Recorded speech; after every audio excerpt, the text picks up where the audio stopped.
What's up and welcome back to Bar Down Talking Hockey, episode number 66, presented by the Barroom Network. My name is Vinnie Parise, and I am so excited to watch my team make the second overall pick tomorrow. And this right here, this is Frankie Mueller, and he's directing his first ever episode of Bar Down Talking Hockey. Frank, congratulations, and how we doing?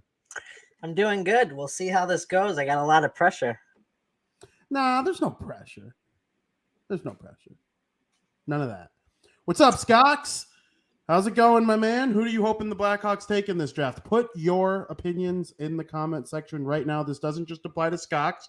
This applies to everyone. So, Frank, it's the big episode, the big 2022 NHL Draft episode. As a fan of the New Jersey Devils, I've been more interested in the entry draft than I have been the playoffs in the last, 6 or 7 years, except for one.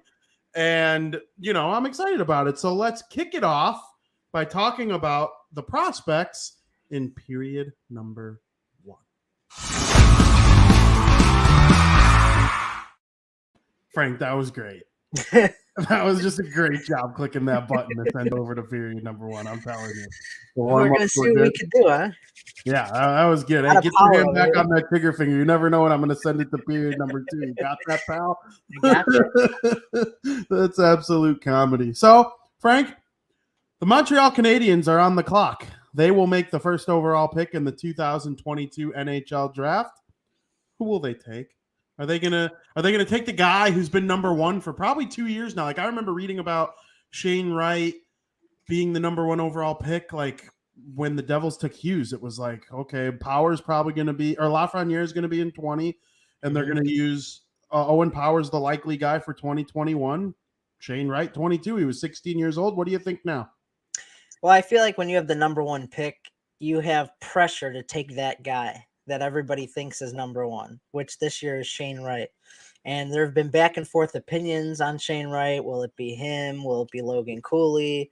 Slavkowski, which he probably wouldn't go 1, but there's rumors he could go 2 to the Devils. But ultimately, I think the Montreal Canadiens are going to take Shane Wright. Personally, I believe they need a center to fill the holes. They have a lot of holes in this team. They could use a center. It's almost like when we're playing fantasy hockey and you got Connor McDavid and Nathan McKinnon, and everybody's going to choose McDavid to go first, right? But there's people who say, well, McKinnon's the number 2. You could go with McKinnon for number 2, but everybody goes with McDavid. And I think that's what they're going to do. The Canadiens go with Shane Wright. Also, Shane Wright models his gameplay after Patrice Bergeron. Like, he's got a very similar play style as Patrice Bergeron. And Kent Hughes stated that the Canadiens would be lucky enough to draft a player of Bergeron's caliber, which just hints that they're leaning towards taking Shane Wright. I ultimately agree with you. I think they are going to take Shane Wright. The only thing, it's either him or Slavkovsky for me. Like, I think Montreal takes Slavkovsky if they don't take Wright, but I think they're taking Wright. And then I think the Devils will take him at 2, and then Cooley's probably the guy at 3 unless the Arizona Coyotes want the defenseman, Simone Nemec. And that's kind of where I'm at with the top 4. But the interesting thing to me is like what you said. The last time it was kind of like this was 2012. And Nail Yakupov was the number 1 overall pick. Everyone wanted Nail. I remember fail for Nail. Every team in the league that was below 500, fail for Nail. And Nail Yakupov played 300 NHL games. He sucked. Mm-hmm. I remember he scored. Fun name to say. Yeah, Yakupov. He played that game where he scored, and then he went on his knees across the middle of the ice and to celebrate. And every single player Edmonton drafted besides Yakupov panned out. That didn't really lead to too much success for them until this last year before. But McDavid, Nugent Hopkins, Eberle, Hall, all of them were awesome. Yakupov stunk. And let's be honest. How often does the number 1 consensus guy not go number 1? When was the last time that happened? Doesn't happen. Who was it? Hischier. Oh, and Patrick was number one, right? Patrick was number one for God, probably 2 years before that. But it And doesn't happen then too often. he got hurt. Nolan Patrick did with, I want to say he played for the Wheat Kings, the Brandon Wheat Kings. Brandon's a town in Canada. And he got hurt, dealt with some concussion. His body was like Darth Vader. And the Devils took Heischer. And he rose to the top. It was Nolan or Nico. I remember Nolan versus Nico. Like that was a thing by draft day. But if you would have told anybody in October that Heischer would even be in the top 5, they would have thought you were crazy. And then the World Juniors happened. He dominated. The Swiss lost to Team USA in overtime because Nico scored 2 goals and the rest of the USA couldn't really contain him until they got to overtime. They scored a goal because they were a better overall team. Mm-hmm. But that's really the last time that comes to mind for me. But I'm not saying Shane Wright's going to become Yakupov, but I'm nervous that a guy is really getting this much, like, I don't know, like, hey, they really might not take him. They tried to do it with Hughes, with Capo Caco. Nobody actually ever believed that the Devils were going to take Capo Caco. They were taking Jack Hughes from the minute they won the lottery. And part of me wonders if it's more like the Heischer year or if it's more like the Hughes year. I think it's more like the Hughes year. They're going to take Shane Wright. Yeah, it's hard not to see him going just because I do think that he would fill a lot of holes, especially in their center department, because I think they're in desperate need of a center. And this team is clearly not on the track of winning ways. So I think this would definitely help them fix some of those problems. Yes, absolutely. No doubt about that. The only thing I wanted to note from you, do you think deep down inside, because let me be frank with you about something here. The Devils have Nico Heischer, Jack Hughes. Those are their top 2 centers. Depending on the opponent, that will change who's 1 and who's 2. Mm-hmm. But then they have in their bottom 6, Mercer is supposed to be the 3rd line center. He had a really good rookie year, 40-something points as a 19-year-old. I think any of us would sign up for a 40-point 19-year-old with our favorite team. And thank you, Aldo. Hope you're enjoying vacation. Few people ever tell me I know my stuff. So whenever someone does, I eat it up. Lost my train of thought there for a second. So the top 5. I was the Devils. It was the Devils. They have McLeod and Mercer as their bottom 6 centermen. If Hughes, Heischer, McLeod, and Mercer are their top centers, and you got guys like, let's say they don't trade Pavel Zacha, he could play center. Miles Wood's probably playing wing. Jesper Bratt is certainly on the wing. Yegor Sharangovich on the wing. Kokkonen on the wing. But they don't really have that like Kyle Palmieri type winger that can score 30 with ease anymore. Slavkowski's supposed to be that guy. And he's the best winger in the draft. Cooley's a centerman. Wright is a centerman. And part of me is the Devils would take Wright if the Habs pass on him. There's no doubt in my mind about that. Wright doesn't slip to 3. But it would almost be like, okay, now who do you trade? Do you trade Shane Wright? Do you trade... If they take Shane Wright, they're keeping Shane Wright. But do they trade Dawson Mercer? Because they're not trading Heischer or Hughes. That's for damn sure. So I wonder if they just want the winger. So you think they're going to go with Slavkovsky? I do. Absolutely. If they don't trade the pick. Here's what I think. We'll get to that later. As far as the Devils go. I think they should choose Logan Cooley for some reasons here. First of all, if some people are saying, or hold on, never mind. I'll disregard that. First of all, Logan Cooley fits the Devils play style. Devils love to play off of the rush, and Logan Cooley plays off of the rush. I just love the way he meshes out there on the ice. He also has the advantage of playing behind Hughes and Heischer, which is huge. He could develop behind them for a few years. And the Devils don't have a lot of center depth in their organization. If you look at the depth in their farm system, they don't have a lot of center depth at all. I think out of their top 10 prospects, I think one is a top center depth player. So they need depth at center because after these young guys develop and the Devils start to win and they need more players, they need more centers, they're going to have nobody. And that's not going to help them at all. So I think taking Logan Cooley could help them out there as well. They kind of have the same problems as the Canadians in terms of center positioning. You get what I mean? Yeah. I mean, my problem with that is Cooley and Wright, are they bottom 6 centers? I don't know. I think they both could be top 6 centers, but they would have to grow into it. And that's where Cooley has the advantage of watching Hischier play, watching Hughes play, and he could like build his game off of playing with them.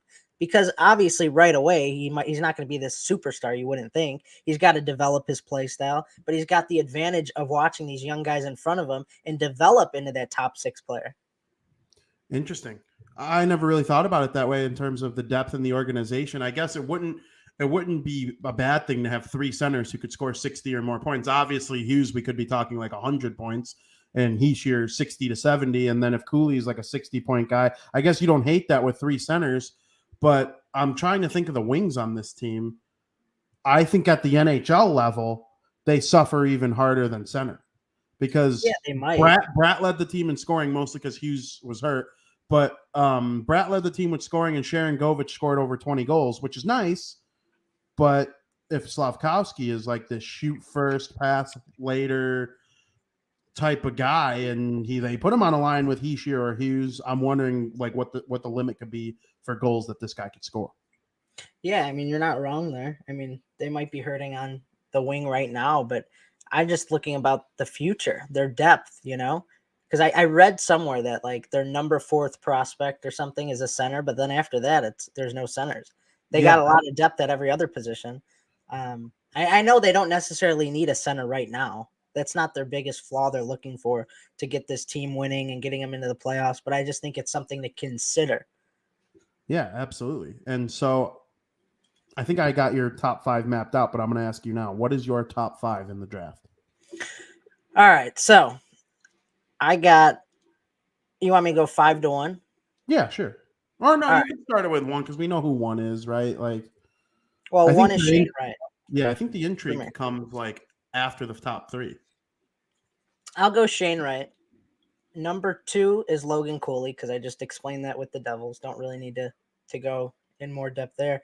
But when you look at number 3, I think that's where Slafkowski falls. He's got that big body. He gets to the net. And who's got that? I forgot who has the 3rd overall pick? Arizona. The Coyotes. And that's something they could use, I have a feeling. I mean, it just made more sense to put Cooley 2. And then I just felt the need that I had to put Slafkowski at 3 just because there are people saying he could go 2. So that's my 3rd. Number 4, this may surprise you. And forgive me if I butcher some of these names. Number 4, I have David Jiricek. Yeah, I don't know how to pronounce his name properly either. It's yeah. And he's got similar play styles to Alex Pietrangelo, which if you could get a guy like that, a defenseman like Jiricek, and he plays similar to Pietrangelo, that's a top 5 guy in my opinion. To me, he'd have to go 4. Which leaves me to 5 would be Simon Nemec. He's a defenseman that makes plays. He's a playmaker. He's not necessarily going to score 20, 30 goals as a defenseman, but he makes plays. And if he plays defense and get the puck on the other guy's sticks, that's a top 5 player in the draft for me. So those are my 5. We pretty much have the same list except we flip 1. Or no, we flipped 2. We have the same 5. My number 1 is Shane Wright. I would take Shane Wright if I was Montreal. It's in their building, and it'd be very hard to go up there and not draft Shane Wright in their building with their fans in attendance. First draft in front of fans since 2019, oddly enough. Weird to think about. Mm-hmm. The last 2 drafts have been a conference call. Number 2, I would go Slafkowski, number 2. Big winger, hard to move, good shot. Perfect for what New Jersey's looking for. I'm not certain New Jersey makes the pick. I don't believe it's a fact that New Jersey makes the pick. There's a lot of JT Mueller talk out there. He had 99 points last season. There's a lot of Alex DeBrincat talk out there. A lot of points last season. A lot of goals, certainly. I'm just not positive the Devils are going to make that pick. But if they do, Slavkowski's the guy for me. 3 would be Cooley. The Coyotes need everything. I mean, we could talk about need and depth for the whole organization. The Devils are better off in certain positions than others. The Habs are better off in certain positions than others. The Coyotes are bad off in every position, basically. Really, the thing they might have the most set, I liked that kid who played goalie for them in the second half of the season. I'm drawing a blank on his name right now. He's got a long name. But I would take Cooley third if I was them. And those are the top 3, I think, in a lot of people's books. But there are a lot of people who like my number 4 as the number 2 guy for the Devils, and that's Simon Nemec. You know, he's been my number 1 defenseman in this draft for a couple months now. And then Jaracek is the guy for me at number 5 as well. So I believe that's the Philadelphia Flyers. So we have the same 5. We do. We do. And I'm not positive because every year we think we nail the top 5 or the top 6 or 7. And then Steve Yzerman comes out of nowhere and drafts Moritz Seider, who was ranked like 20th. Mm-hmm. Or, you know, Detroit, they passed on, or no. Who was it? Oh, Ottawa passed on Zadina to take Brady Tkachuk in 2018. And that obviously turned out to probably be a pretty smart pick. Zadina's not bad, but Brady Tkachuk is amazing. Quinn Hughes fell out of the top 5 in 2018, like probably also a mistake. You can argue he'd go number 1 if that draft were redone. I would rather Quinn Hughes than Rasmus Dahlin at this point. Mm-hmm. And that's no slight on Rasmus Dahlin. He's a good defenseman, but I think Quinn Hughes is better. And, you know, the Hawks jumped up and took Boquist when Noah Dobson and Ty Smith and Keandre Miller were all on the board. Like, that was a stunner to me. Like, there's always going to be a team out there in the top 5 to top 10 that stuns everyone. But, you know, who in this draft do you consider to be like a sleeper prospect? Is there somebody you look at and you go, everyone's sleeping on this guy. I can't believe he's projected to go here. Even if it's one of the 5 guys we named that you think should go like 1 or 2, that's not up there. Well, by sleeper, I went like really sleeper, like not first round sleeper. Mm-hmm. Is that okay? Yeah. I got 2 guys. I chose a winger and a defenseman. So the first guy is Jack Sparks. Have you ever heard of him? This guy? I've heard the name, obviously doing that mock draft, but yeah, he's a 6'7", 230-pound D-man. This dude is huge. He moves well for his size, which is hard to come by for a guy that's 6'7", 230, which is it's great to have on defense. And not only that, but his strength is puck retrieval. So, you know, he's going to be that type of guy where, you know, other teams are going to try and dump and chase on him. They're just not going to be able to do that. He's going to get to the puck quicker than everybody. It's just, to me, it's a sleeper pick. I want a guy like that on my team because every team that you have, or every team in the league should have guys specifically like that. You need grinder defensemen. You need forwards that can get in front of the net. Like, these are key pieces that these team needs. So I just thought Jack Sparks was one of my sleeper picks. He's going to go late. He's not going to go in the first round, obviously. He might not go to like maybe the 4th round, 5th round. I don't know exactly, but I just don't think that teams should sleep on this guy. If they need a defenseman late on in the draft, I think he's a good pick because you've seen how many great players have come in the 4th, 5th round. There's been those diamonds in the rough that we've seen, and I think Jack Sparks is one of them, at least for a defenseman. The other guy I got, I was just going to say very good. The other guy I got is Kirill Dolzhenkov. He's a left wing. He's even a little bit bigger. He's an inch shorter, but he's got more meat on him. He's 6'6", 236 pounds, and he's a left wing. The thing I loved about this guy is he pulled off the Michigan goal in a game. And we talked about how hard that is. And you said, you know, Sidney Crosby could try the Michigan, and he might not be able to pull it off. Or Patrick Kane might be able to try the Michigan, and he might not be able to pull it off. But the fact that this kid pulled it off during a game just shows me how good he is with his skills, with his hand-eye coordination with the puck. It's just overall, he's got great hands. And somebody who does that is really impressive. Such a young age. Don't know how it'll translate into the NHL, but that's why we call it a sleeper pick. So those were my 2 sleeper picks I had for you. There you go. I only came up with 1 because I think this draft is very it's hit or miss. The top of the first round's pretty good. Then I think 2nd through 3 can be, argued in a lot of different orders. There's a lot of intrigue with this draft. It's not like next year, where next year's draft, as of right now, is looking like a draft that could have like 40 to 50 first round type talents, which means the second round will just be crazy. And whatever happens behind Connor Bedard could just be a crapshoot. And this draft isn't like that. So I was looking at a guy who's supposed to go in the late first round, early second round, Jimmy Snuggerud.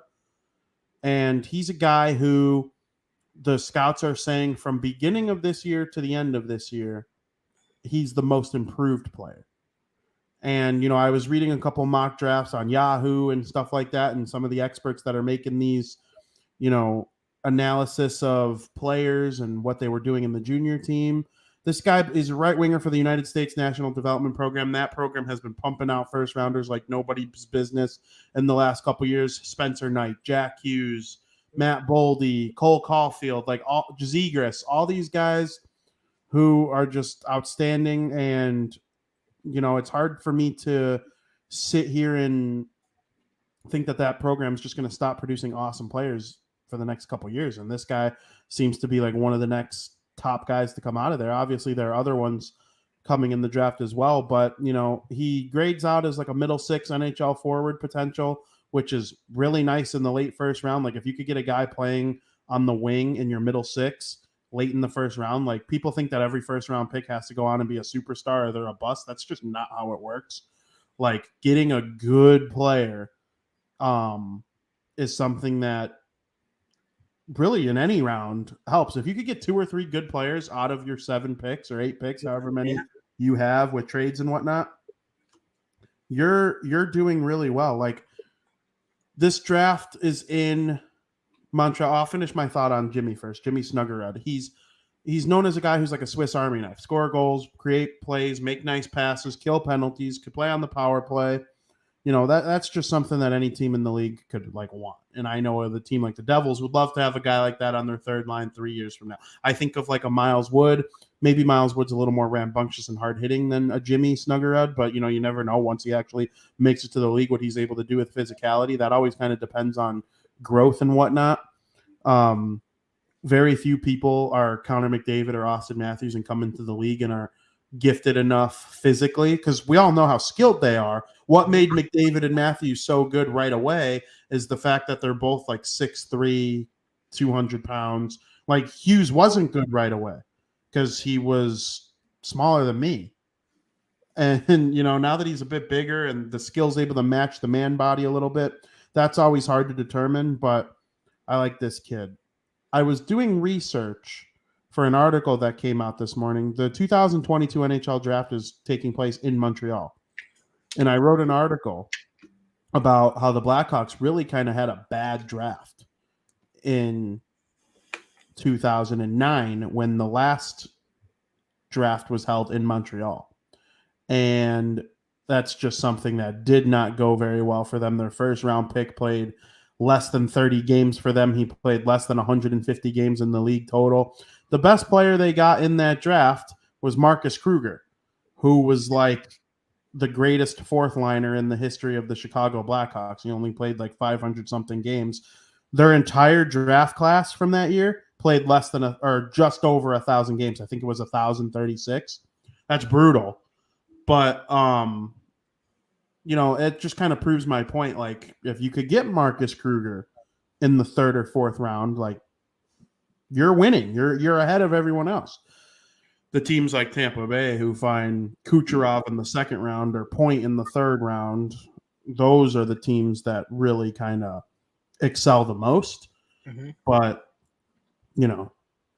a guy like Jimmy Snuggerud can really help impact a team if he reaches his potential in the NHL. Just the fact that he's able to, kind of do everything. Like, all these guys are the best player on their team until they get to be about 16, 17, 18 years old. And then very few of them are the best player on their team once they make their NHL debut. And so you have to find ways to stick and find ways to, make an impact for your team and do what you got to do. Like, you're not drafting the next Wayne Gretzky in all likelihood. Every now and then, Connor McDavid, Austin Matthews, those guys come along. Jack Hughes, Patrick Kane, but like for the most part, you need Andrew Shaw, you need Brandon Saad, or Brian Bickle. Like those, Brian Bickle, he was a highly touted prospect, right? Like, but he wasn't a superstar. But the Hawks were happy to have him. So that's just kind of how the whole thing goes. If your guy's not scoring 80 points, that doesn't make him a bust. No, I mean, team, like I said before with my sleeve, like team needs those types of players. You need that guy in your team who's only has that one role to do that specific thing, whether it's being Andrew Shaw and get in front of the net and try to harass the goalie a little bit and make it harder on the goalie. Like there are that's what makes your team a winning team, is when you get key pieces that just those players are, you pay them not that you don't have to pay a hefty price on them, but they just do that one specific role. And Tom here mentions a sleeper pick. I've never heard of this guy. He goes, how about right winger Tucker Robertson? I don't know if he meant to put Robertson or Robertson. Passed over last, huh? It's Tucker Robertson. He was passed over last year. He led the OHL in goals with 41. See, the thing here is you could score 41 goals in the OHL, but does it translate to the NHL? That doesn't always happen. If just because you score 50 in the OHL doesn't mean you're going to come to the NHL and score 50. I mean, I can't say much about this guy. I don't know who he is. I haven't heard much about him. Maybe you have, but I don't know. So the best way to evaluate if you think it's going to translate or not is how did he score 41 goals? And I'm not specifically talking about Tom's suggestion here. That could be a really good like suggestion, and this kid could go on to be like a really good NHL player. I think it kind of depends on how they score their goals. Can you say that they make their team better? Are they scoring goals because they played on a line with, Bedard or, one of the better players in the OHL? Do they have a high volume playmaking first round talent on their line? I remember one year there was a player named Alexis Heponiemi, and he scored so many goals with, I can't remember what the OHL team was, or CHL team, I guess I should say, which is the 3 junior leagues all in one. I don't remember what team he was on, Heponiemi, but lots of goals, led rookie scoring for whatever league he was in. Florida takes him with the second round pick. And it's like, how did a guy with that many goals drop so far? Well, we haven't heard from him really since. And Florida's a wagon, and he's not really part of it. I don't know. I think he might still turn out to be a good player, but like another good example is a guy like Brandon Peary or Frank Vitrano. Those guys scored a crap ton of goals in their college days and their junior days. And when they make it to the NHL, it just doesn't translate enough. I'm not a scout. My eye isn't trained like a scout. My eye's trained to see what I see in front of me. But I'm not sure why some guys who score at high volumes are considered better than others, and guys who are on relatively low volume scorers in their leagues are considered like crazy skilled and crazy high draft picks, like Slafkowski, for example.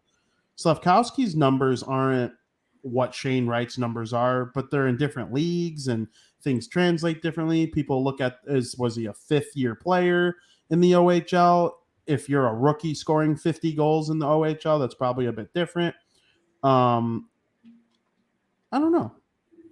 Yeah, I think it also goes like the strength of the league you're in too, kind of like what you said, and who you're playing with. I mean, it's all situational. I mean, that's how these scouts get these players, and they take all these different credentials into consideration, and then they'll make their decision based on that. But I mean, I've seen guys score 90 to 100 points in all these different leagues, the QWMHL, whatever it is, the OHL, the WHL, whatever the case may be. And then they come to the NHL and they'll score 40 goals, or not 40 goals, 40 points or 50 points max. And they're That's just a like, lot, that is a lot, but I mean, you're expecting more off a guy who gets 100 points in a different league. You're expecting him at least get 70, 80 points, maybe high 60s. Yeah, 100 points in either of the 3 OHL leagues or CHL leagues is not a lot. Like, I'm pretty sure Connor McDavid was in like the 170s, 180s, 190s. Wow. Like those kids score a lot of goals and have a lot of points. So you also, there are situational things like we're going to talk about. I'm going to bring up this draft prospect later. Jack Hughes plays for Northeastern. He only had 16 points playing for Northeastern this year, but he's like a second round talent. Well, why do people think so highly of him? Well, he was a freshman, and freshmen get less ice time. And unless you're like a Luke Hughes, who's like a top 5 pick, like running a power play quarterback, there's just a clear difference to some scouts. And that's why we project based on what scouts say and hope our teams take the guys who are able to most help them win. So yeah, absolutely. I totally agree. is there anybody, any of the guys you named someone you want the Hawks to take in the second round? I mean, I know we're going to get to, some hot draft takes and whatnot later, but I'm curious, like, is there anybody in the draft that you want the Hawks to look at? Well, they don't have a first round pick. No, their first pick is 38, and then their second pick, I want to say, is 57, Minnesota's pick. Yeah, me personally, I haven't done a lot of scouting. I'm not going to sit here and lie. I haven't done a lot of scouting on them and who they should take. I just think that they need goaltenders, and I know they have what's his name that I always talk about? They Drew have Commesso and Arvid Soderblom. Yeah, I know. We don't know how they're going to. I think they could pick up a goalie, maybe. I mean, I don't think it's number one priority. I'd like them to pick up some defensemen. Like, if they're a team that gets the Jack Sparks guy that I was telling you about, I'd be fine with that. We need defensemen on the Hawks with a little bit of bigger build. I love just that giant guy, He's no Chara, but if you could just have somebody like that on your team, I mean, I think they should focus a little bit on defense. They got some prospects in their system that I think they'll be fine on offense. So just focus on defense and maybe snag one goalie. Maybe. That's all I'm saying. That's all I've really think about so far. That's fair. I got an article coming out tomorrow. I think it's going to be tomorrow on goalies for them to consider, the Hawks. And the goalie class this year, not that great. The top guys, Tyler Brennan or Tapias Leninen, depending on who you ask. It's one of those two guys. And late second round, early third round. The thing is, though, that's the projection for the goalies every year for the most part, except for like Vasilevsky and Price. I remember they were like highly. Oh, and Marc-Andre Fleury was the number 1 overall pick. But like, I don't get why people are so hesitant to take goalies and stuff. They can help you win so much. Like, I just don't understand why people are bullish on goalies in the draft. They're just hit or miss. I think they're out of all the positions in the draft, center, left wing, right wing, defenseman, goalie. Goalie is the biggest. It could be hit or miss. Yeah, and you never know what you're going to get. The Dallas Stars took Ottinger in the 2017 draft, and now look what he did for them this year. Exactly. But like, I'm trying to think of, there are a couple examples out there, like Lundqvist, 6th round. Crawford, 2nd round. All these guys, they go in waves, and some of these undrafted guys come out of nowhere and stuff like that. So I'm bullish on goalies too, really, because I'm pretty sure since 2000, half of NHL goalies went undrafted, or it's some crazy stat like that. I don't know the exact stat, but it's along those lines. And it's just a wild position. And unless you're like a diehard Hawks fan like you, or a diehard hockey fan like me, you don't know much about Drew Commesso or Arvid Soderblom, who the Hawks love both, like a lot. We talked about Soderblom with Tab, and we've talked about Commesso, just us, a lot. And they're both young goalies that the Hawks love. If those guys turn out to be good, and you had drafted one this year, and that guy turns out to be good, highly unlikely that all three turn out to be like studs. But then you can make a trade, or you have depth. Like, there's nothing wrong with a good backup. Some of the best Hawk years were with Huey playing well as a backup, Scott Darling playing well as a backup, and Antti Ranta playing well as a backup. So, and Ray Emery. Ray Emery was the backup in 2013. Out of Soderblom and Commesso, I think Commesso would be the more likelier to turn out of the better two players. You really think that? I really think that. And if I was running the organization, I would have Comesso be the starter with Soderblom backing him up. And then we could see, we could see what happens then. And if you need to make some changes, you could change it. But I would give Comesso the starting role, have Soderblom play backup for a little bit. But they're not ready for that. Comesso's not ready to be on the Hawks and be that starting goaltender yet. Neither And of them are. I know, and I'm worried about that. And I'm worried about Lankinen. I'm not a big Lankinen fan. I mean, Lincoln's gone. yeah, he's a free agent. Yeah. I mean, we could talk about him when we talk about free agency, but that's what I'm worried about. That's why I don't think it would hurt to just consider a goalie for the Blackhawks, just to have another one in the system, because they're so hit or miss. Because after Comesso and after Soderblom, I don't know who they're going to go to. I know nothing else about their goaltending prospects. Yeah, because there's not much else to know. Neither of those guys need to sniff the NHL this year. And the reason you might think Comesso's better is because you watched Soderblom come up to the NHL and struggle this year. That's not his fault. He should not have been in the league at all. Okay, he should be in Rockford. I don't know. Comesso's probably playing for Rockford next year, I would think. Yeah, probably. And I don't know his status of school, but I would have to look that up. I didn't really think about it. But neither of the sign Holtby or Halak, they're going to be terrible this year anyway. You know, you're looking at the what's his name, Connor Bedard sweepstakes next year. Okay, you're not better than Winnipeg. You're not better than Nashville. You're not better than Colorado, certainly. You're not better than Dallas. You're not better than Minnesota. And you're not better than freaking the St. Louis Blues. The only team you might be better than in the division is the Arizona Coyotes. And if their goalie plays well this year, they might top you in the standings by a point or two. Like, it's certainly possible. And they're going to be playing in that rowdy, it's going to be a rowdy college building. Like, you know, Arizona might have a little bit of pep in their step this season for whatever reason. Like, even if they're not good, there's still a chance they're better than the Hawks. Mm-hmm. And you also don't have to be the worst team in the league to win the lottery. Like, who's going to be in that range with them? Flyers, maybe. Coyotes, I think, are going to stink. The Coyotes are going to stink too. Ottawa's going to be better. Detroit's going to be better. Montreal's probably going to be better. I would think. I don't think the Bruins are going to be very good, but I still think they're going to be better than the Blackhawks. So you're going to be in that sweepstakes. Sign a crap goalie. Bring Lankinen back for a year. Yeah. Kevin, come back and play on our bad team for a year. We'll give you a 1-year deal worth $1 million. You can stink up the joint. Marc-Andre Fleury was way too good for the Blackhawks last season because they could be looking at Shane Wright or Slavkovsky right now. See, I mean, I agree. I don't think they're going to be necessarily a great team, but I don't also just would put the kibosh on the season. I don't make stupid moves just to lose. Like, at least I'm competitive. I don't want to lose if I was running it. Maybe that's why I don't run an NHL team. But I just can't create a team to lose. Do you know what I mean? I'm just going by Kyle Davidson's word. I just can't make dumb signings. If that's the case, then I'm going to be upset with Davidson if he's just making these moves just to we're just going to throw it the year. Like, to me, that's just stupid.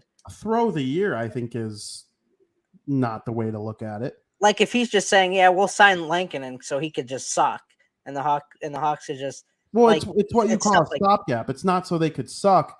It's so that they can have a goalie that isn't ruining Comesso or Soderblom next year, like ruining their confidence, their development. It's a stopgap. It's a guy. It's a warm body to put in the net that can play goal, and then you let Lucas Reichel play.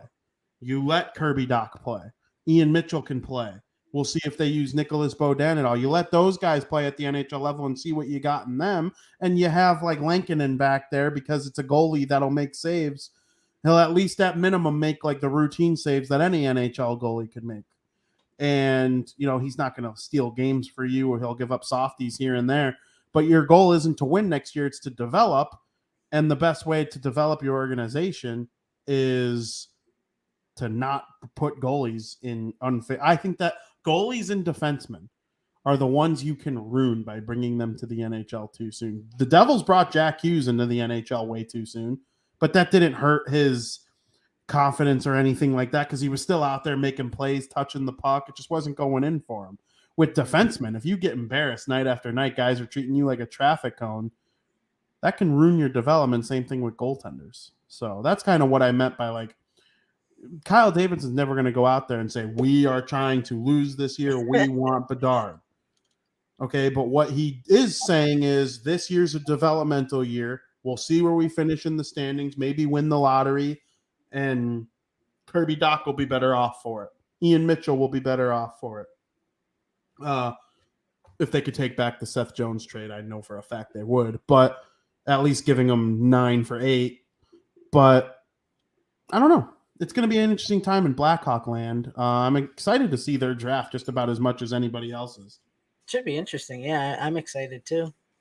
Absolutely. So, do you have a prospect that you consider overrated? I mean, there's one. I just I don't know why I think he's overrated. I just think it's from the stats that he has in the current league he's playing in, and people think he should go higher than I personally think he should go. So I classified that as overrated in my definition. It's Cutter Gauthier. Yeah. Yeah, I mean, they're saying like this guy could go 5, 6, no shot, in my opinion. I mean, I've seen multiple mock drafts where he's up there, top 6, 7. If anything, to me, he's 9 or 10, maybe even lower. I mean, he's got 65 points in 54 games for the U.S. under-18 team. I mean, okay, that's good. You're more than a point per game. But, I mean, not to mention his father was drafted by the Jets in 1991. So I was like, are we just saying because his father was an NHL guy, this guy should be in the NHL? Because just what I've seen, and I've seen a couple videos of him playing for some of these teams that he's playing with. I don't know. To me, he's overrated. I didn't want to have nobody for you when you asked me if there was an overrated guy. So just based on what I've been hearing from him, I think he's going to go a lot lower in this draft.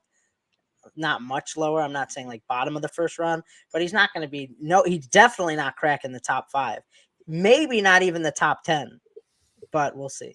Yeah, I think he's going to go in the top 10. I don't think he's going to go in the top 5. I pulled up a little thing from Yahoo here, and they have him 5th to Philly. Yeah, that's wild. See, that's why I think he's overrated, because there's no way he would go in the top 5.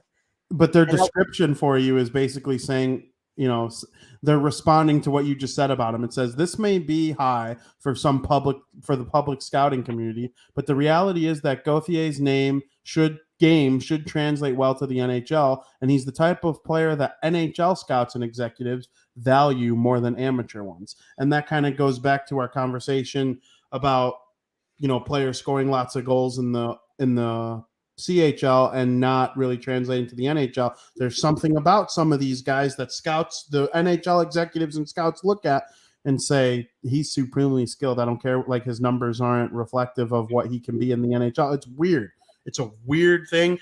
And that's why one time when I was watching a Steve Dangle video and he compared the NHL draft to the big scary tiger cave in Aladdin, and you walk in, you never know what you're going to get. Like, that stuck in my mind forever. And I don't think I'll ever forget it, because you're calling Gauthier overrated. I'm saying he's probably perfectly rated, like anywhere from 7 to 10 is my guess, or 7 to 15. And definitely in the top 15, I would say. And if he comes to the NHL and is a 60-point player and wins the Calder Trophy, I would be 0% surprised. You would be completely surprised. But like, I'm to the point now where like nothing would surprise me anymore. I've seen it all.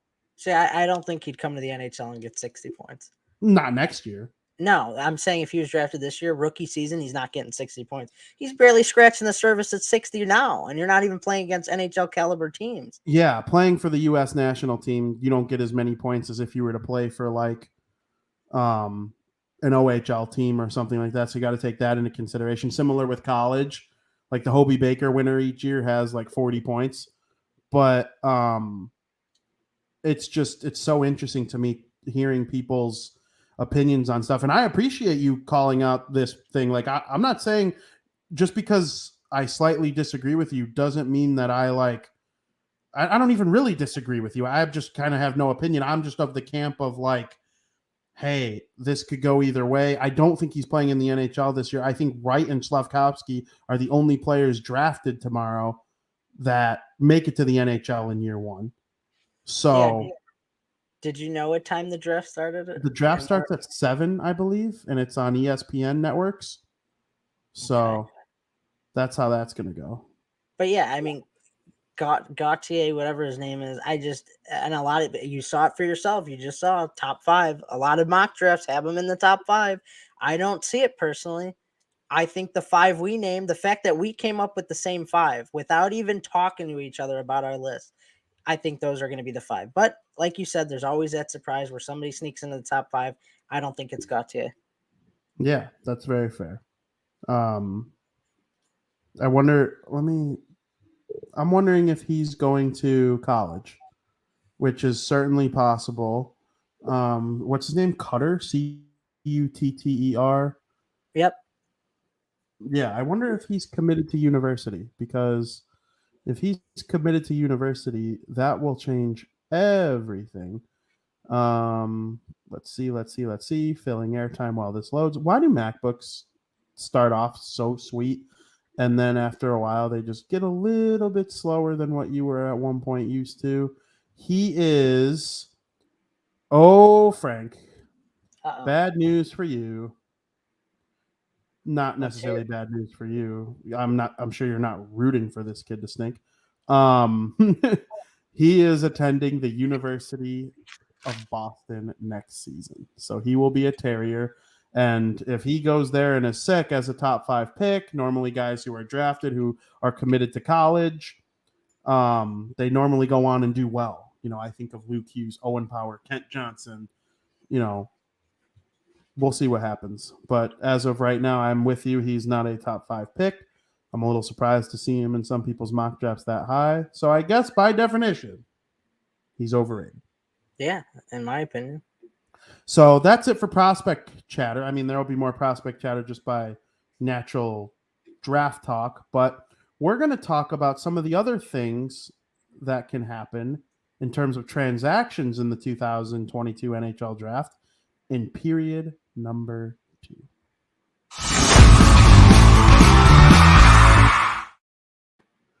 Welcome to period 2. There's a lot of chatter surrounding players getting traded, moved.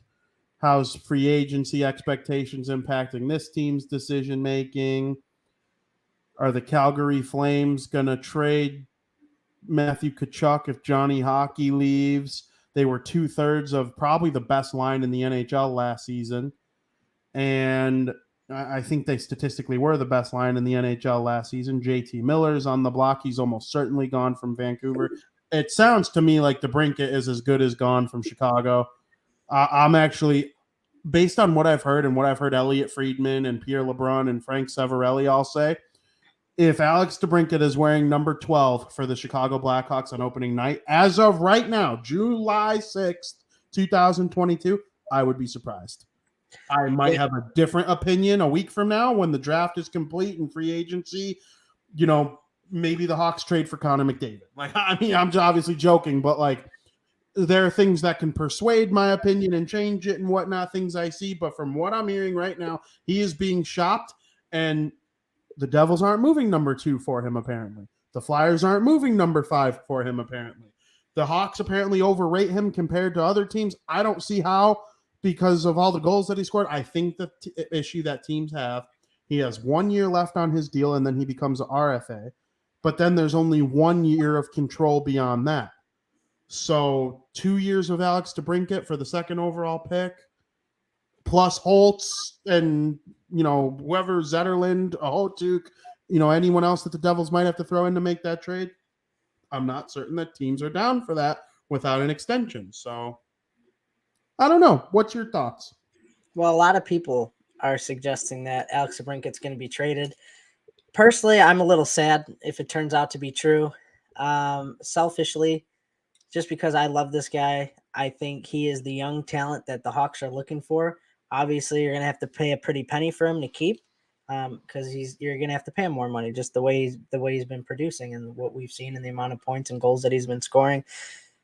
Trading him, obviously, you're going to free up some cap space, get some prospects to build this team, get them going in the right direction. But the thing is, you're looking for young, and he is young. So do you bite the bullet and just pay him extra money? And is he the type of player the Hawks could build around? Maybe. Vin, you mentioned Elliot Friedman. Elliot Friedman actually reported that one team made an offer to the Chicago Blackhawks. He didn't say who, with a couple of first-round picks involved for Alex DeBrincat. And the Chicago Blackhawks turned it down. It appears that they're looking for multiple first-round picks and someone who could play this year. So if it's true that there are 2 first-round picks, then I'm assuming they're looking for 3, or if they were offered 2 first-round picks, and one was considered high, Friedman said. One was a higher-end pick in the first round.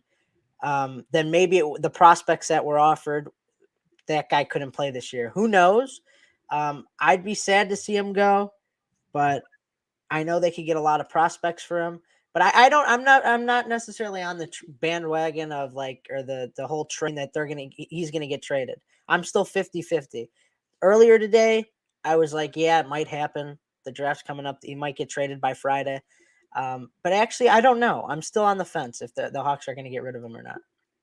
Yeah, to me, the problem with DeBrincat is not his age. He's still relatively young. It's the fact that he's one of those guys who came in very young and has done nothing but produce since coming in very young. What happens to those guys by year 5, 6 of their careers? They get hella paid. And, there are lots of 24-year-olds who are going to come in and be awesome, making $700,000, $900,000 max minimum deal that they will get, guys who played college. Fox and DeBrincat are around the same age. One's making barely anything. The other is about to cash in for 8-9 mil. I can't see a smart team, moving or making a trade for a defenseman who is great, but not worth $9 million. Seth Jones is wildly overpaid, in my opinion, now that the contract kicks in a week. And you're going to have 2 players making $18 million combined on a team that sucks. I just can't. I can't justify it. I just can't. If they traded DeBrincat for the 5th overall pick from Philly, Morgan Frost, whoever their other top prospect is, I think Bobby Orr Brink, their top prospect, I think his name is. Mm-hmm. His name's Bobby Brink, but his middle name's Orr because he's from Boston and his family's obsessed with Bobby Orr. He's Bobby Orr Brink. A guy like that, I think the Hawks would be so smart to do that. Or if number 2, Alexander Holtz and Fabian Zetterlund came to Chicago for DeBrincat, I just think both teams would be so smart to make that trade. But here's the thing. The Flyers already said. They came out and said that they're not willing to give up their pick for DeBrincat. So that's just not going to happen. Plus, they want somebody that could play this year. And the fact of the matter that they already turned down an offer from a team with 2 first-round picks, one being on the higher side, makes me lean towards the fact that I don't think they're going to end up trading him. Either that or they come down on the price a little bit. You're not going to get a top 5 pick and another team's top prospect for anyone, except for maybe if the Oilers decided to trade Draisaitl or something to change things up. But I don't know. It's definitely an interesting conversation. But you know what I'm saying, right? Yeah, of course I do. And DeBrincat, in all likelihood, would be the best player in the trade. Mm-hmm. Unless whoever you select, if you got Slafkovsky and he turned out to be a 45 goal scorer, making $700,000 or $900,000, I think the minimum is for a top 5 pick. There's just so much risk to everything because if you're New Jersey and you trade all this stuff for DeBrincat and then he dips in 2 years, then you got nothing. Mm-hmm. So it's so scary for everyone. And that's why I think a lot of deals fall through. But the ones that do go through, you see it happen. Taylor Hall was traded for Adam Larson, and then he won the Hart Trophy, but both teams suck. It's just not what everyone thinks it is all the time. I also think that this is the type of situation that if he does get traded, you can't really be surprised. But if he doesn't get traded, if he does get traded, you can't be surprised. And if he doesn't get traded, you can't be surprised either. I think to me, it's not going to be surprising either way because that's how 50-50 I think it is.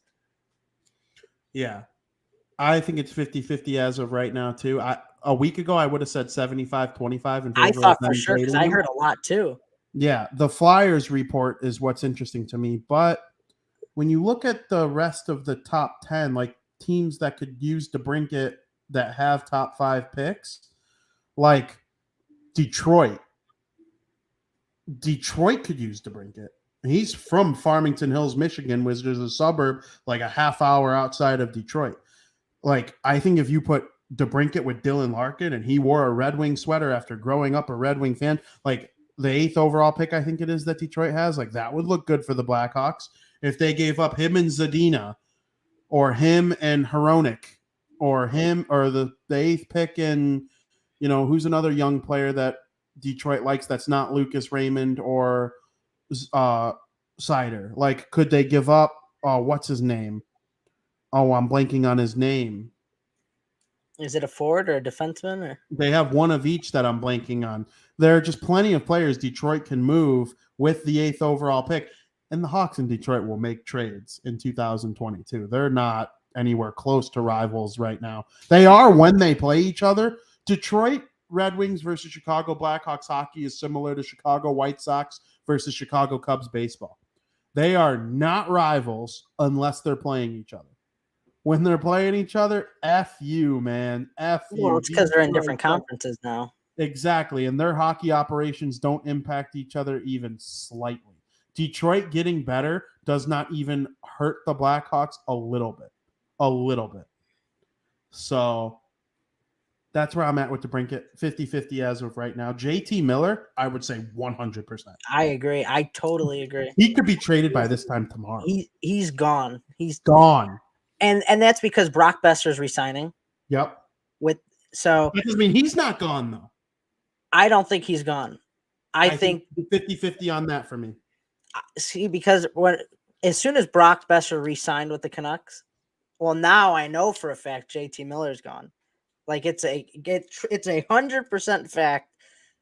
I would say guaranteed by this time next week, our next show, we'll be talking about the new team he's on. You know, it'd be interesting if he went to the Penguins, just because there's a chance that Malkin leaves.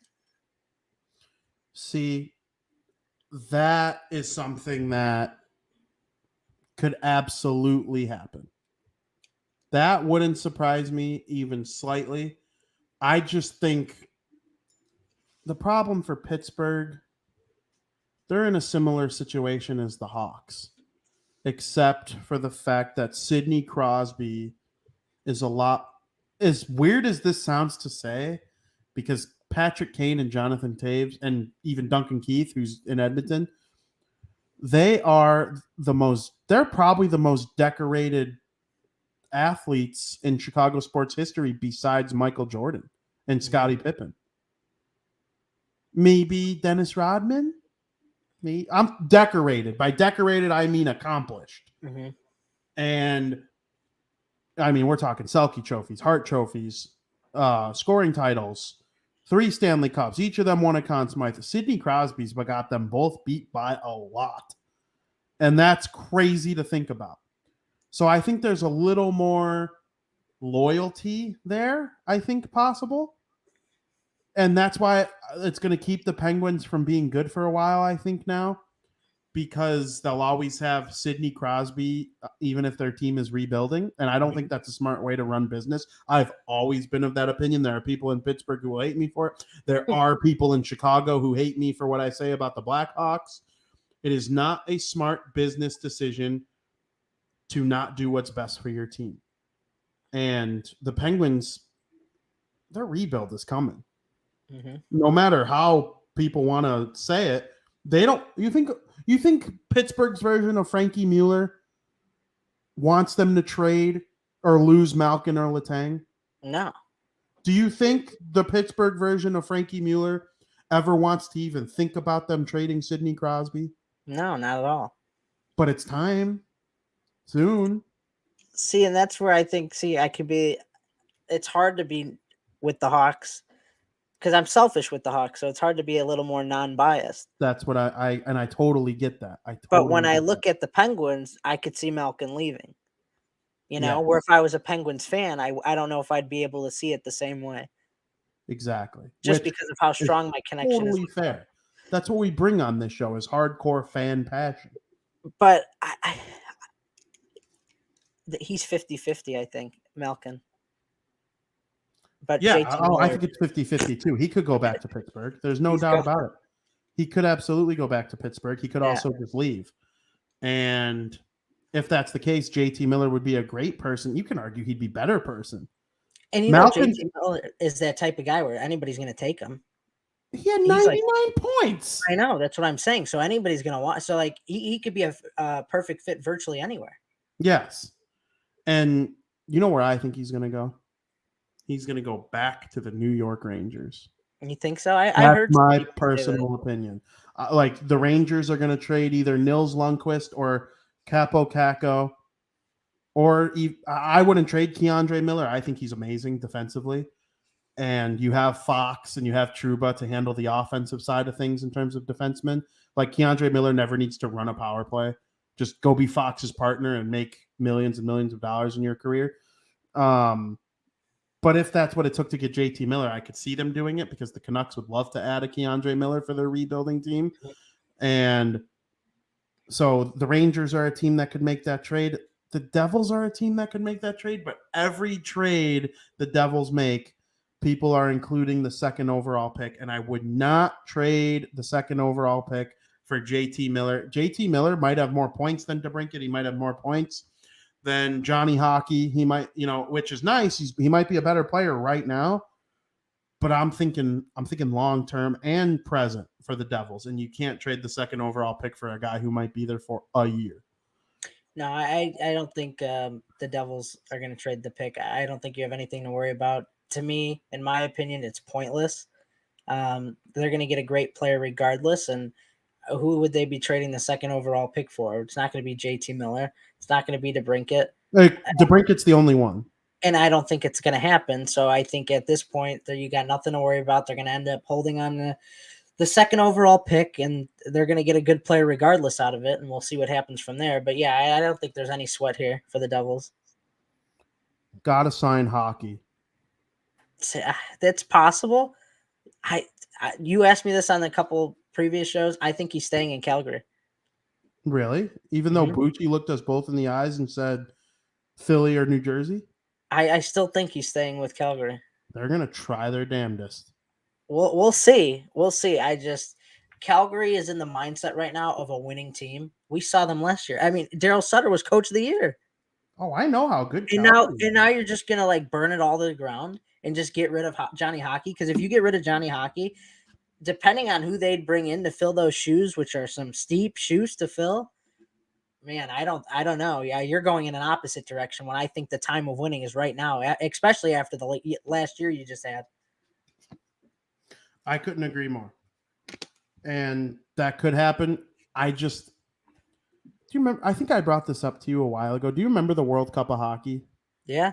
Hockey was the only player in the league, in the tournament, that didn't have an NHL team logo on his helmet. All the teams wore all the players wore their club team on the back of their World Cup of Hockey helmet, except for Hockey, because him and the Flames were in negotiating process. He wasn't a Flame technically, and it was a messy RFA situation. They finally got it done right at the end of the tournament. I think in their last Team North America game, he finally put it on, and they got eliminated because of BS. Team North America, them, Sweden, and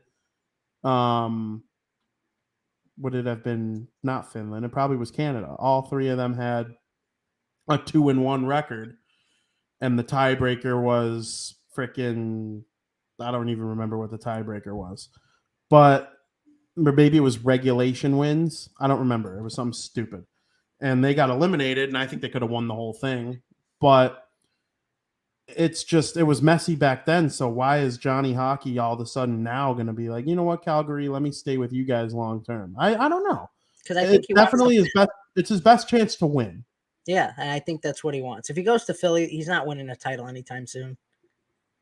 No, I get that. I don't get the Philly thing is nothing more than he was a Flyers fan growing up.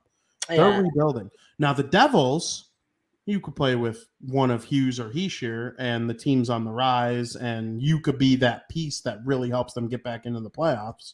yeah, the Devils are the better of the two teams, so he'd be better off going there. But I just don't see it. I just don't, especially after last year. If the Flames had a bust year last year, then maybe it's a little bit of a different story here. For some reason, I just have that gut feeling that he is staying with the Flames. Did they not have a bust playoff though? I mean, personally, do I think they should have beat Edmonton? Yeah, but I mean, you have to look at. I mean, you had the new coach. I don't know. I know. I And don't they know. have Matthew Tkachuk, and he scores 1,000 points, and he's a very effective player. He's a very effective player. But was anybody So really expecting the Flames to be that good as they were last year? going into the year, no, but by December, I understood why they were. Yeah. Because you look at their roster, and Markstrom was playing out of his mind in net. They have great defense. Hockey, Monahan, Lindholm, Tkachuk, Mangiapane. All these guys were playing out of their mind. I mean, Mangiapane had like 30-something goals. Who's Andrew Mangiapane, Mr. Eat Bread himself? He had 30-something goals. I mean, they were fantastic. By the end of the year, I knew exactly why they were that good. Going into the year, I was bullish on them because of how the COVID year went. But also, like, you look at the division, it was like Vegas is the clear king in that division, and they sucked because they were injured all year. Mm-hmm. And then Calgary took over. And it kind of seems like Calgary's really, really good every other year. And they're approaching another year. I don't know. It's definitely going to be the big story. He's the top free agent forward right now, I would say. Oh, yeah. Probably, for sure. So you think the Devils and the Flyers stay put? Yeah, absolutely. Especially since the Flyers already said that they're not willing to give up their pick for DeBrincat. I don't know why they would trade the 5 either. I think they're in the same boat as the Devils. I really don't think there's a point to. They're rebuilding. They could use that number 5 pick. I agree. I think the Devils are more likely than the Flyers, but ultimately I think they'll both take the stage. Mm-hmm. Do you have any other draft trade predictions? There's always 3 or 4 in the first round.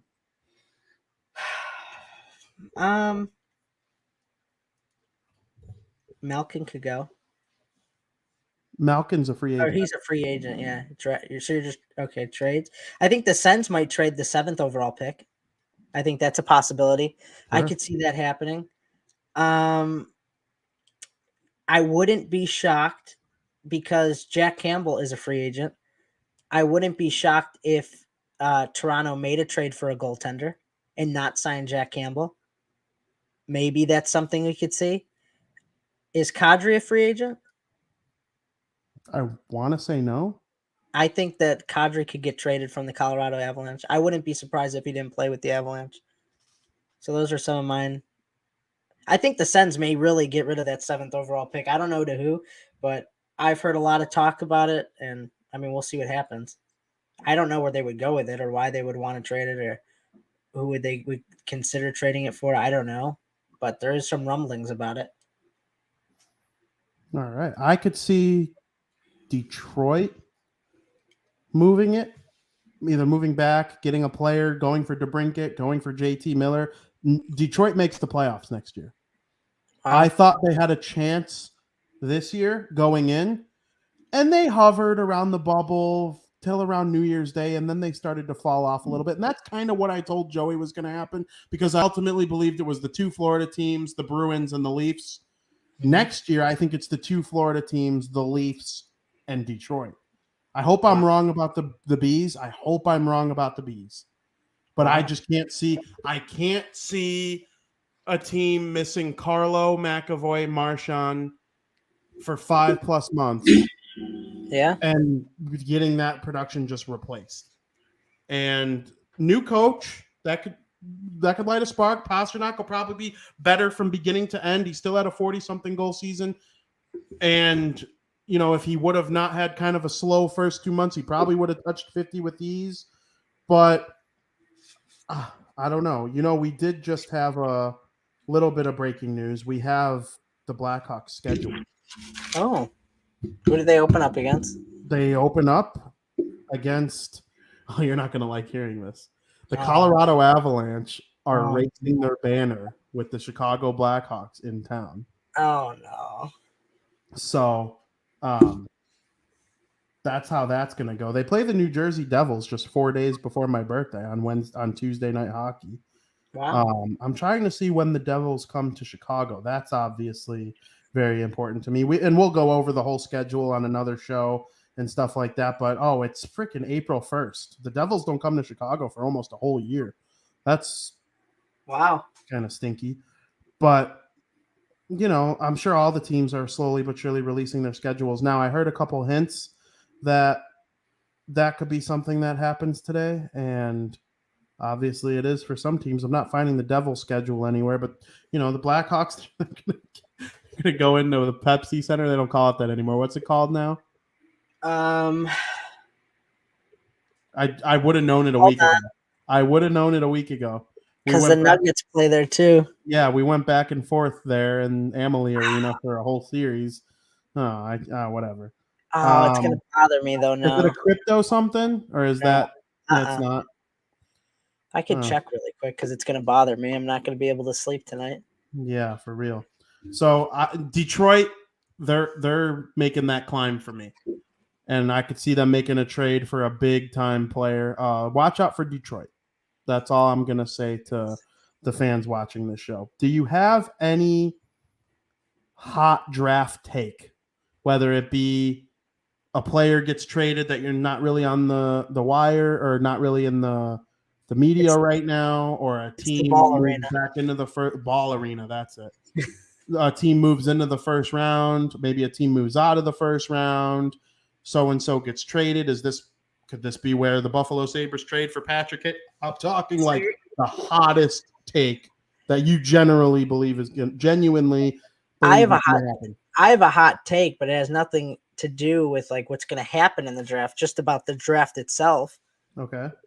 I think it's going to be, in terms of entertainment, one of the worst drafts of our entire life that we've witnessed. In terms of entertainment? Yeah. Not in terms of player. Not in terms of talent. Okay. But in terms of, it's just like there's not a ton of buzz around it this year. And like the draft is a big part. Like after the Stanley Cup's over, everybody looks forward to the draft. But there's not a lot of buzz this year that I'm not seeing. I don't know. Maybe it's because it's a little bit of a weaker draft class. We talk about next year's draft class, how Bedard's going to be better than Shane Wright would be this year. It's just like there's just not much buzz around it. See, I'm not just saying I'm not a contrarian. I don't come on this show this isn't First Take where I just argue with whatever you say. But this is the first time I'll openly admit that I strongly disagree with you. I think tomorrow is going to be chaos. I wouldn't be surprised if by the time I open my ugly brown eyes tomorrow, I call them ugly brown because like nobody ever compliments brown eyes. Nobody, hey man, you got some nice brown eyes. Your eyes are, they only say that to people with blue eyes. So that's why I said that. If JT Miller, Alex DeBrincat, Patrick Kane, any of the big boys that have been in the trade market for the last so-and-so, if any of those guys are traded tomorrow, I will be 0% surprised. If Marner, Nylander are traded tomorrow, I wouldn't be surprised. I legitimately think tomorrow is going to be banana lands. I think the Leafs are going to make a huge move. The Leafs aren't going to run it back exactly the same. They're still going to be an elite team next year, and they're my 2023 Stanley Cup champions as of right now. But they're going to make a splash somewhere. Maybe it's day 2 with the draft. Maybe it's not tomorrow, but maybe it's day 2. Like the Devils traded for Subban on day 2, and that was arguably bigger than anything that happened on day 1. Trade turned out shit for both teams. Subban kind of stunk, and the prospects that Nashville got for him weren't that great. But I don't know. The Devils are going to do something. And I think Montreal Montreal ends up with Jack Hughes too, because their GM Kent Hughes is his father. And if they pick 27th, I think, and then also they have the number 1 overall pick, they're not taking him there. Imagine that. Dad, why don't you take me number 1? Well, because you're not as good. Like, imagine that. Imagine that. But I think they take him with pick 33. They have the first pick in the second round, and that's where I think Jack Hughes lands. He goes to Northeastern, mediocre production there as a freshman, but he was really good with the United States National Development Program, U18 before that. So next year, I think he's going to explode in college hockey. Northeastern's going to win the Bean Pot. They're going to be a title contender the whole season long. I truly believe that. And I'm liking Jack Hughes. I think he ends up with Montreal at 33. That's my biggest take, is that Montreal kind of steals the show at home. But there's going to be one ginormous trade tomorrow. I don't know if it's going to be DeBrincat. I don't know if it's going to be JT Miller. But some team is getting a guy who can either score 40 goals or 90 points tomorrow. I think the biggest news we're going to get is just JT Miller. And all these other rumors that we're hearing about, I think there's going to be a lot of disappointed people. Don't talk that into the universe, man. I think there's going to be a lot of some fun. We're trying to entertain the. Yeah, make sure you tune in to next week's Bar Down, where we're going to talk about all the boring shit that happened. I mean, I want it to be more entertaining, but just usually when there's all these rumors and it's like, oh, this could happen, and things seem like too good to be true, or things that are going to happen end up don't happening. It's just, I don't know. I got that feeling, man. All right. Watch us both be wrong, and it's just like a pretty nice day. Like nothing monumental, but it could. I mean, that's actually probably the most likely outcome, is that Frankie thinks it's going to be completely dry, and I think it's going to be the next coming of Christmas. And it's probably going to end up being somewhere in the middle. Like if JT Miller gets traded and that's it, that's somewhere in the middle. Yeah, but we're all expecting that. Like not that's tomorrow. No, but we're expecting like it's 100% going to happen. So it's like if it happens tomorrow, that means the Canucks are going to take the stage tomorrow with someone else's pick that they got for Miller. That to me is like true draft excitement, because then you start looking at this guy. It's like, okay, this is the guy the Canucks took when they traded JT Miller, and you almost follow him for a long time, and you wonder, like, hey, did the Canucks make a mistake? Did the Canucks do some disservice to themselves? But next week's show is going to be heavily focusing on recapping what we saw here tomorrow, if you're listening to this on Thursday today, in the 2022 NHL Draft. And by then, hopefully the Devils are a better organization. Hopefully the Bruins are a better organization. Hopefully the Blackhawks are a better organization. Hopefully the NHL as a league is just better as a league, because whenever you bring in all this new talent, you start pushing out some of the other talent that's not as good, and the league becomes a better place. So make sure you're looking for that next week. And also on next week's show is the preview of free agency. Actually, I'm pretty sure free agency starts at noon our time next Wednesday. So we're going to be recording right in the middle of it.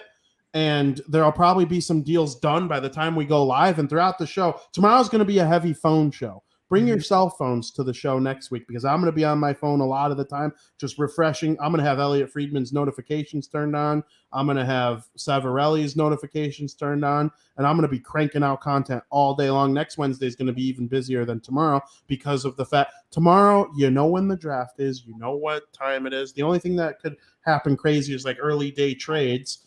Like in 2017, the Hawks traded Panarin and Hjalmarsson in 2 separate trades at like 1 in the afternoon and 11 a.m. It was during the day. I remember because I went to that draft, and all that stuff was already, the dust was settling from the trades at the time of the draft. I believe the Blues acquired Luke Schenn while we were there at the draft. Like it was a big day, and part of me thinks Wednesday of next week is going to be even more chaotic, and we'll be recording right in the middle of it. So I'm excited about it. Frank, do you have one early free agent hot take? I think Letang could be gone too. We didn't talk about Letang. I don't know if that's necessarily a hot take. I actually have a list of the NHL posted today of some top free agents. I'm going to throw them on the screen if you want to just run through them really quick. Sure.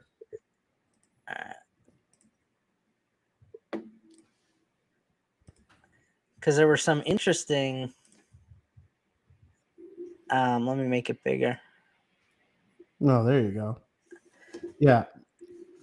So I you think go these are ahead. the goalies. These are the goalies. Yeah, I think Campbell is either an Oiler or a Devil.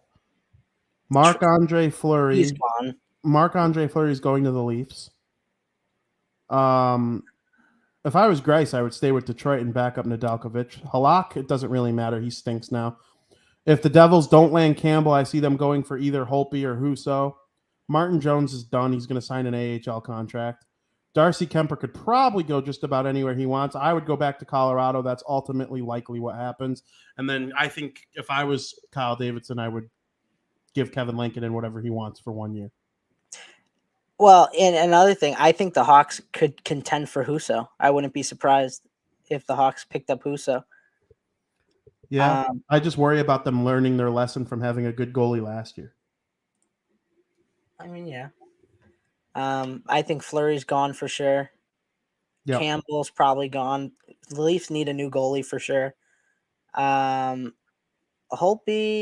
you probably think he's gone. You said, right? Yeah, because they're going to use Ottinger as their starter Yeah, next year. absolutely. So he'll probably, but I mean, Holtby could back up, but I don't think he wants to be a backup. Yeah.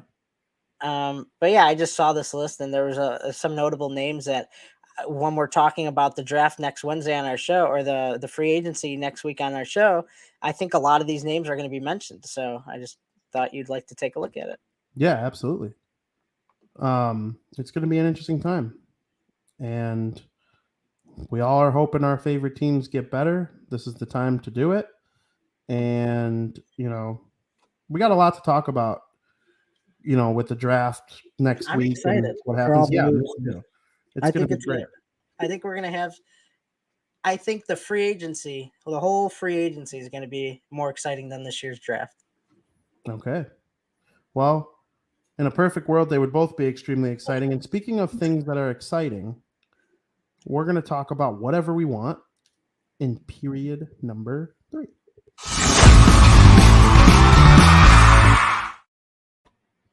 Welcome to period 3, where I literally titled the name of it, Anything You Want. Frank, what's your favorite draft memory?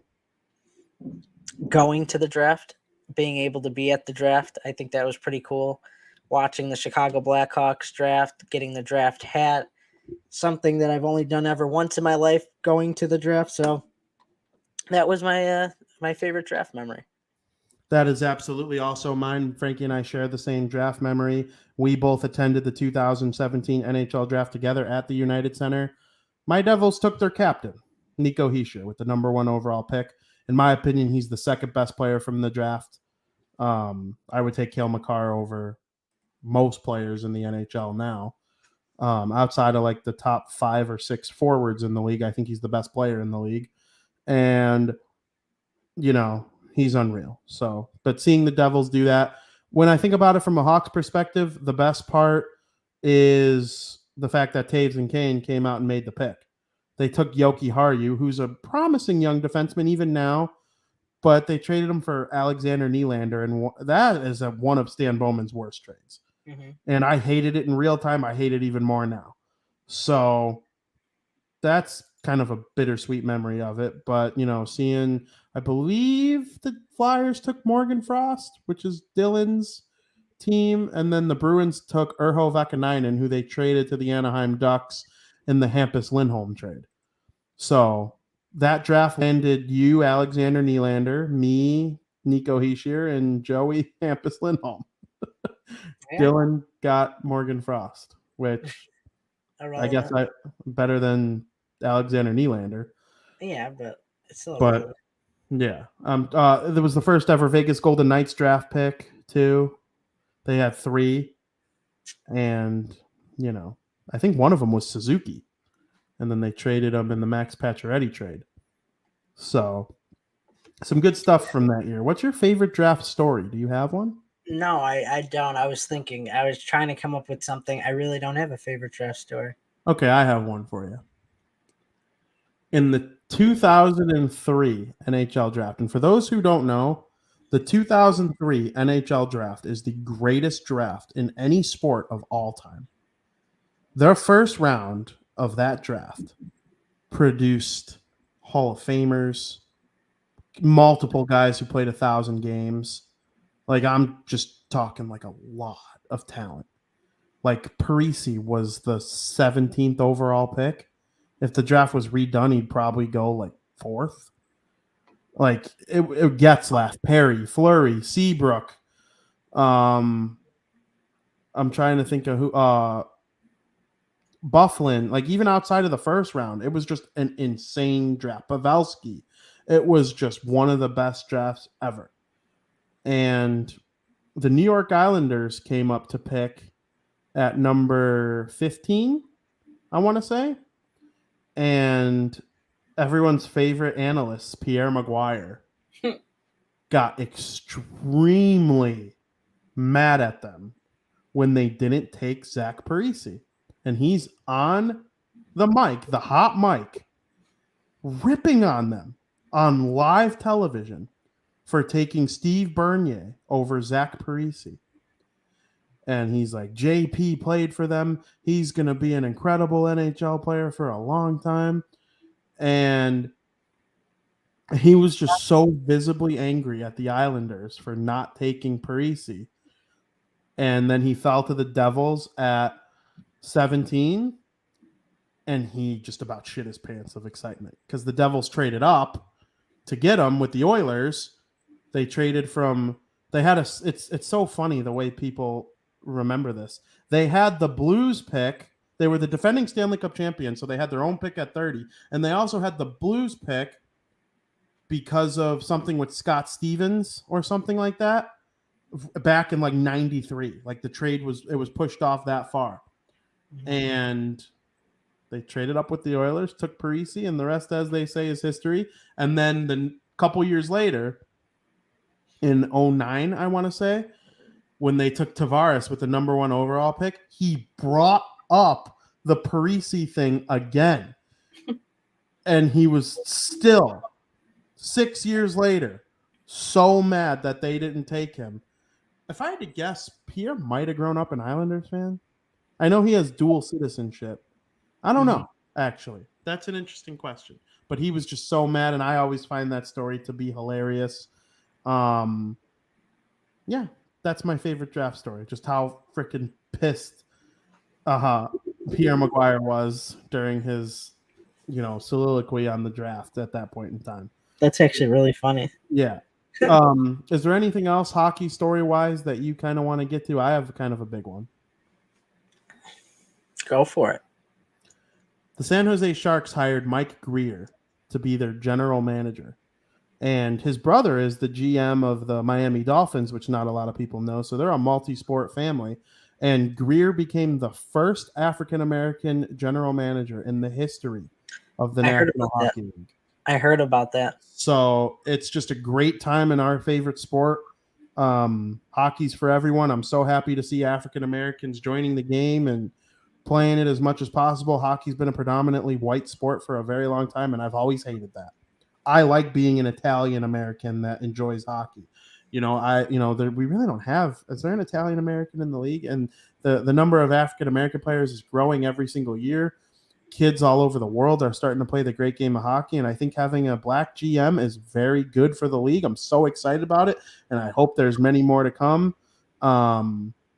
Everybody deserves a fair and equal chance, and Greer's going to do a great job with the Sharks. I'm looking forward to seeing what he's able to do. And I heard that I think there were 2 women hired. I think there was a woman hired as a full-time video coach. Yep. Right. And the Devils hired an assistant GM. Yeah. So that's also, so I could build off what you were saying. So yeah, there were 2 women hired in the NHL, which is a big step for them. And it's great to see the variety in the league. Absolutely. The Devils open up their season on the 13th of October, Philadelphia Flyers. Oh. So, going to start off the season with a nice win. I'm wondering, where is December the 9th, a Friday night, my birthday, a home game against the New York Islanders? We shall see if that's VP's first ever trip because that's what I want for my birthday this year is to go to a Devils game in New Jersey. Do it. I've wanted it for a very long time. This is the 40th anniversary of the team. There's no better time, VP.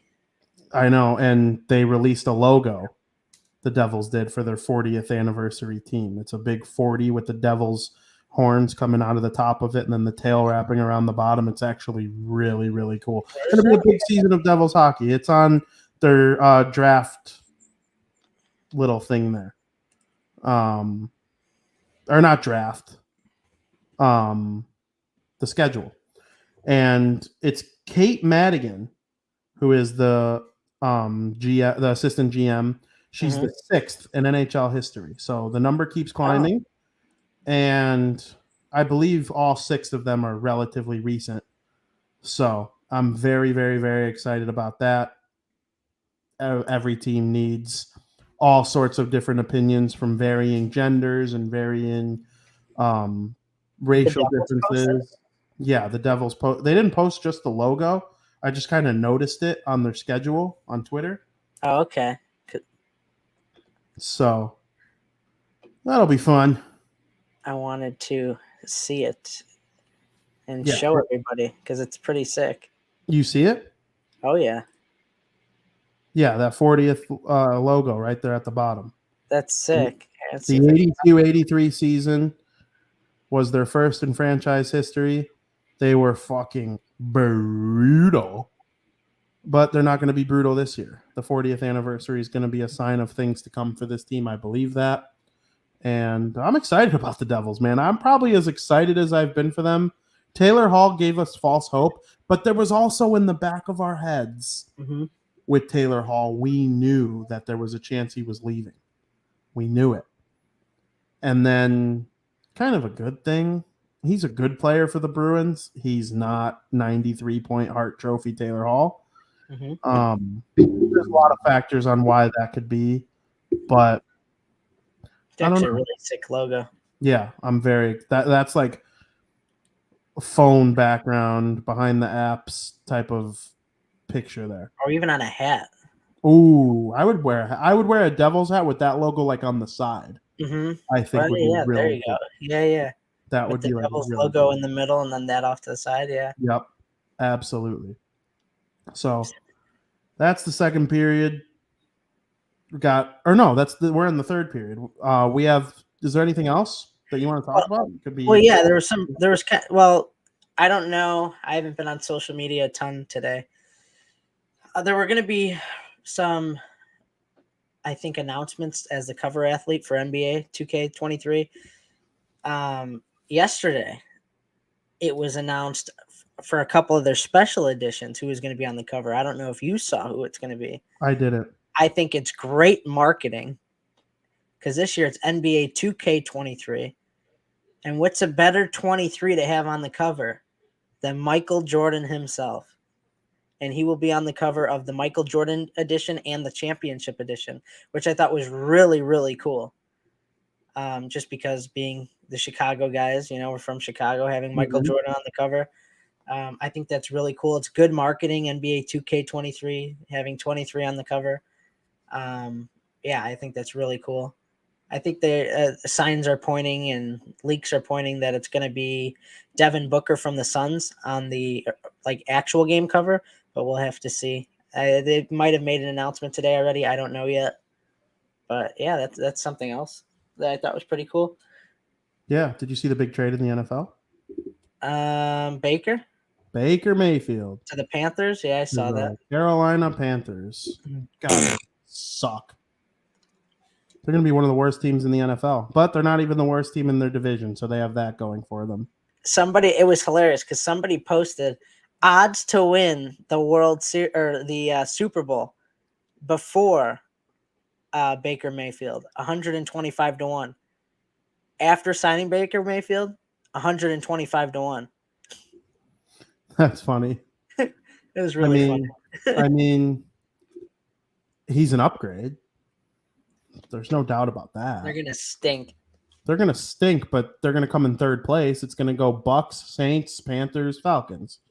I mean, that's just how it's gonna be. The thing I find most notable about it, I wonder if he had any say in that. Can you remember where Baker Mayfield went to college? I don't. He went to Oklahoma. Oh.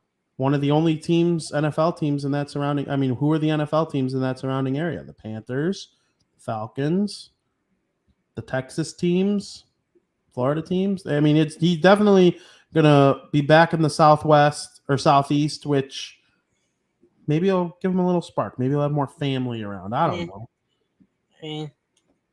Yeah, I'm out on Baker. Yeah, I'm out on him too. I mean, he's not a draft bust, I wouldn't say. He's a bust relative to where he was taken. He played and won some NFL games. He made the playoffs. He had some stints where he looked good. He wasn't Mitchell Trubisky. I mean, I guess, no, maybe he was Mitchell Trubisky. Actually, now that I think about it. I don't know. I'm out. Mitch and Baker playing for teams in the East. That should be really interesting. Frank, we have a big weekend coming up. Are you excited? Yeah. For those who don't know, Frankie Mueller hosts a bags tournament every year, and we've been talking about it on this show for months. I mean, since you basically became a full-time Barroom Network contributor, podcaster, whatever, employee, whatever you want to call it. What do you think? I mean, do you have anything about this tournament that's exciting you? Where do you think you're going to land? Like, give me some analysis on the tournament going in. Well, I'm hoping that I can make it to the championship. That's the goal here, obviously. I know that's the chalk answer, but I honestly think that me and my dad as partners, we have that capability to do so. We finished fourth last year, and we were this close to getting to that third place game. We had like a 12-3 lead or something like that. We were this close. I think we could get back there. I think that I'm a contender for sure. I'm really excited. It's gonna be our biggest year yet. We're gonna have the most teams we've ever had in a tournament. Looking at 20 teams probably. I'm still a little nervous that a couple teams might flake off here, but regardless, it's going to be a huge tournament, and there's going to be people that we've never even seen before in this tournament. I just think there's a lot of drama going on. There's a little bit of everything, and I think that's what I'm looking forward to. I'm just looking forward to just the overall day. It's not supposed to rain, thank God. It's been raining up to it, which could hurt the grass. We could have a little soggy grass out there, but I'm just looking forward to the overall thing. What about you? I think I have a chance to win. I don't think I'm a lock to win. I don't think I'm a lock to make it to the championship even, but I think I have a chance to win. I think I play on one of the 5 best teams in the tournament. I also think anything can happen when you play games of bags, but there are going to be people really mad at me because I am going to rank every team based on what I think it is, and I'm going to hang it in the backyard for everyone to look at and dissect and get pissed at me. I'm actually even thinking about ranking each individual player too. And if people don't like it, get better. Sorry. And I have Pat Foley on my side, so he's rooting for me to win. You want to pull that up and play it for the people? I don't think I could pull it up on the computer just because I'm not on a Mac, so I have no way to accessing. I mean, if I win, I'll find a way next week. I know how to help you get it on. I know how to help you get it on. Through an email for sure. Email, probably. Twitter. There are lots of ways. So I'm very excited for the bags tournament. You need to follow all of us on Twitter at the King Bean, at Vinnie Parise, at Joey Parise, and there will be live updates coming to twitter.com. Are you going to do live updates? Oh yeah. It's going to be a big day of updating the people on what's going on. So I'm excited about it. There will be any arguing? Yes. I do. Or any fights? Like fist fights? No, but like any like argumental fights. Yes. I do. I might be involved in one.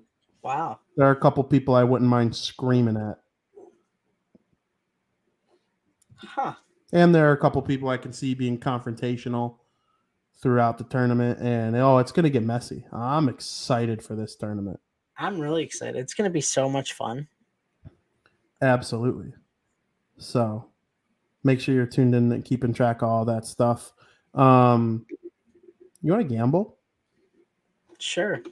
On. We're going to gamble on America's favorite podcast segment of the week. Breaking Bets.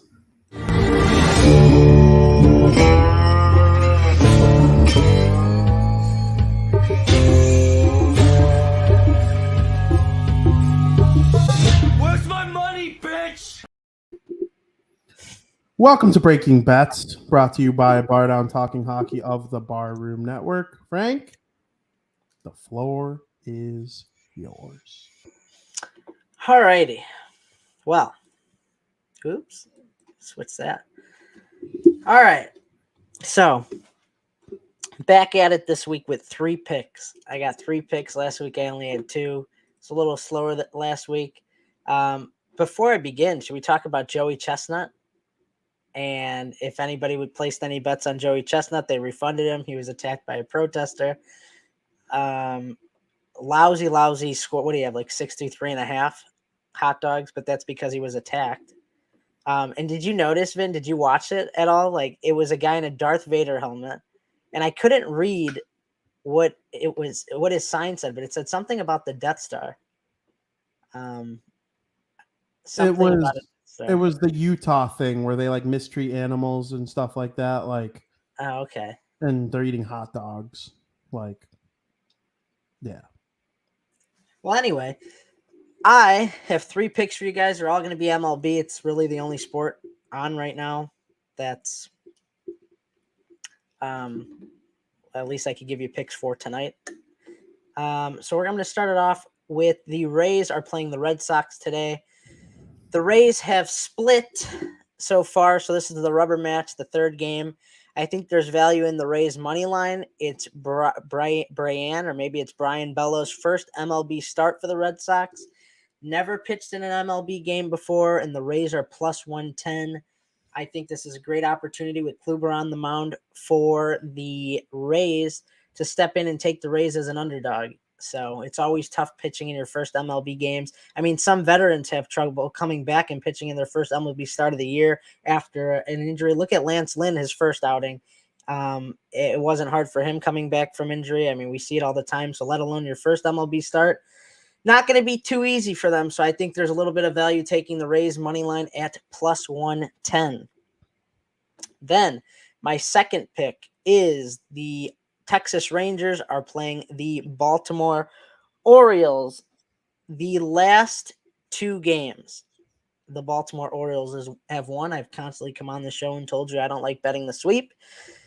So naturally, you'd have to take the Texas Rangers because I don't think the Texas Rangers are going to get swept. You look at the pitching matchups, and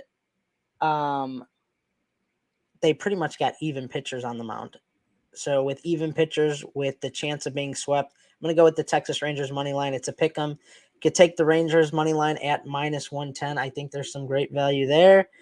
You know, they always say it's not always smart to bet on bad teams just because bad teams do what bad teams do. And, you know, they, even in games that you think they're going to win, they could suck because they're a bad team below 500. But regardless, I like the Rangers money line at minus 110. I think there's good value there, which leads me to my final pick. Cardinals are playing the Braves. It will be on ESPN at 6 o'clock tonight. You have Mikolas versus Max Fried on the mound. Both are really good pitchers. Both have a whip nearing 1. I think whip it plays into a huge factor when you're going to talk about over and unders because they just don't let guys on base that often. And the over-under for the first 5 is 4.5.